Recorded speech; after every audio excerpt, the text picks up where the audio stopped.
നമസ്കാരം. ഒരു പക്ഷേ മലയാള സിനിമയിൽ അഭിനയിക്കാൻ വന്ന നടന്മാരിൽ ഏറ്റവും അധികം കളിയാക്കലുകൾ നേരിട്ട നടനായിരുന്നു ദുൽഖർ സൽമാൻ. സെക്കൻഡ് ഷോയിൽ വന്നിറങ്ങിയ സമയം മുതൽ ഒരുപാട് തരത്തിൽ, അതായത് മലയാള സിനിമയ്ക്ക് പ്രാപ്തനായ ഒരു നടനല്ല എന്ന് വരെ പറഞ്ഞ് കളിയാക്കലുകൾ ഒരുപാട് നേരിട്ടിട്ടുണ്ട്. എന്നാൽ സെക്കൻഡ് ഷോ മുതൽ ഇന്ന് ഒരു ദുൽഖറിസം തന്നെ നടത്തി. സെക്കൻഡ് ഷോയിൽ നിന്ന് ലക്കി ഭാസ്കർ വരെ എത്തിയപ്പം ദുൽഖർ സൽമാൻ എന്ന് പറയുന്ന നടന്റെ യാത്ര വളരെ വലുതായിരുന്നു. ഒരുപാട് വിജയ ചിത്രങ്ങളുടെ ഭാഗമാകാൻ അദ്ദേഹത്തിന് കഴിഞ്ഞു.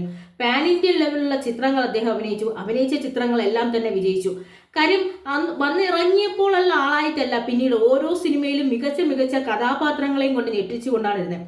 വിക്രമാദിത്യത്തിൽ വന്നപ്പോഴായാലും ശരി, ബാംഗ്ലൂർ ഡേയ്സിൽ വന്നപ്പോഴായാലും ശരി, ഇതിലെല്ലാം തന്നെ വ്യത്യസ്തകരമായ അനുഭവങ്ങളിലൂടെ കടന്നു പോകുന്ന വ്യക്തിത്വമാണ് അദ്ദേഹത്തിന് കഴിഞ്ഞിരുന്നു. കലി എന്ന സിനിമയിലായാലും അവസാനം വരുന്ന കിങ് ഓഫ് കൊത്തയിലായാലും ദുൽഖറിസം ആണ് നമുക്ക് കാണാൻ കഴിഞ്ഞു. കാരണം ഒരു നടൻ വന്നാൽ നമ്മുടെ മലയാള സിനിമയ്ക്ക് യോജിക്കില്ല എന്ന് പറഞ്ഞെടുത്തുനിന്ന് ദുൽഖർ എന്ന് പറഞ്ഞ നടൻ, അല്ലെങ്കിൽ ദുൽഖർ ഫാൻസിന് ഉണ്ടാക്കാൻ കഴിഞ്ഞൊരു നടനാണ് ദുൽഖർ സൽമാൻ എന്ന് പറയുന്നത്. അഭിനയിച്ച മലയാള ചിത്രത്തിലായാലും പാൻ ഇന്ത്യൻ ചിത്രത്തിലായാലും ഏത് ഭാഷയിൽ അഭിനയിച്ച ചിത്രത്തിലായാലും അദ്ദേഹത്തിൻ്റെതായ ഒരു മൈൽ സ്റ്റോൺ ക്രിയേറ്റ് ചെയ്യാൻ അദ്ദേഹത്തിന് കഴിഞ്ഞിട്ടുണ്ട്.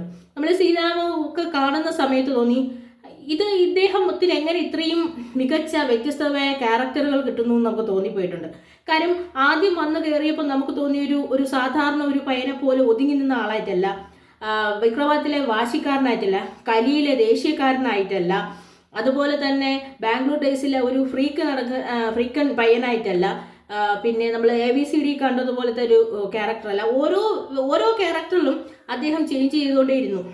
നീണ്ട ഒരു സിനിമാ പാരമ്പര്യത്തിൽ, അതായത് ഒരു 10-15 വർഷം ഒരു സിനിമയിൽ നിൽക്കുന്ന ഒരു വ്യക്തിക്ക് എത്രത്തോളം സിനിമയെ പഠിക്കാൻ കഴിയും, സിനിമയെ മനസ്സിലാക്കാൻ എന്ന് പറഞ്ഞതുപോലെ വർഷത്തിലിറങ്ങുന്ന ഓരോ സിനിമകളിലും അദ്ദേഹത്തിൻ്റെതായ ഒരു ക്യാരക്ടർ തന്നിട്ടാണ് പോയത്. നമുക്കൊരിക്കലും കിങ് ഓഫ് കൊത്തയിൽ ദുൽഖർ അല്ലാതെ മറ്റൊരാളെ സങ്കല്പിക്കാനാവില്ല. അത് അദ്ദേഹത്തിനേക്ക് വന്നതാണ്. അതുപോലെ തന്നെയാണ് ബാംഗ്ലൂർ ഡേയ്സിൽ വന്ന വ്യക്തിയെ നമുക്ക് മാറ്റി ചിന്തിക്കാൻ കഴിയില്ല. കലിയിൽ ഇത്രയും ദേശത്തിൽ ഇങ്ങനെ അഭിനയിക്കുമ്പോൾ ഒരിക്കലും പ്രതീക്ഷിച്ചിരുന്നാൽ തിരിച്ച് സീതാരാമ പോലൊരു ക്യാരക്ടറിൽ ഇദ്ദേഹം ഇങ്ങനെ വരുന്നു. ഏത് വേഷം ചെയ്താലും, എന്ത് തരത്തിലുള്ള അഭിനയം, എന്ത് തരത്തിലുള്ള വേഷങ്ങൾ കൈകാര്യം ചെയ്താലും അദ്ദേഹത്തിൻ്റെതായ ഒരു സ്ഥാനം അദ്ദേഹം ആ സിനിമകളിലെല്ലാം ഒരു സ്ഥാനം വച്ചുകൊണ്ടാണ് പോയിക്കൊണ്ടിരുന്നത്.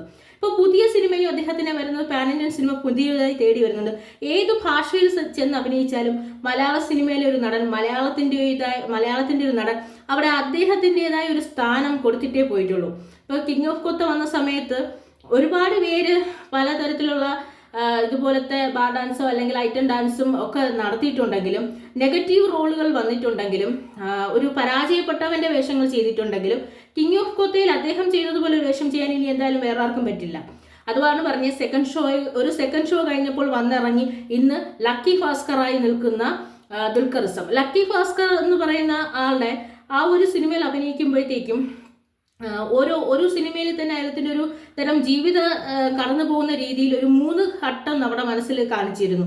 ഒരേ വ്യക്തി തന്നെയാണ് കാണിച്ചത്. അതിൽ പ്രധാനമായി ഒന്ന് സാധാരണയായി ജീവിക്കാൻ സർവേ ചെയ്തു എന്ന വ്യക്തി. രണ്ടാമത്തെ ഭാഗത്തിലാണ് നമുക്ക് രണ്ടാമതൊരു ഭാവത്തിലും കൂടി അദ്ദേഹം വരുന്നുണ്ട്. അതായത് സർവൈവ് ചെയ്യേണ്ടി വരുന്നു എന്നുള്ളത് കാണിക്കുന്നു. മൂന്നാം ഭാഗത്തിൽ എന്താണ് പറയുന്നത്, ഒരേ സിനിമയിലാണ് ഇത് നടന്നുകൊണ്ടേയിരിക്കുന്നത്. അത് ഒരു വ്യക്തിയുടെ ജീവിതത്തിന്റെ ഭാഗങ്ങളായി അദ്ദേഹം കാണിച്ചു.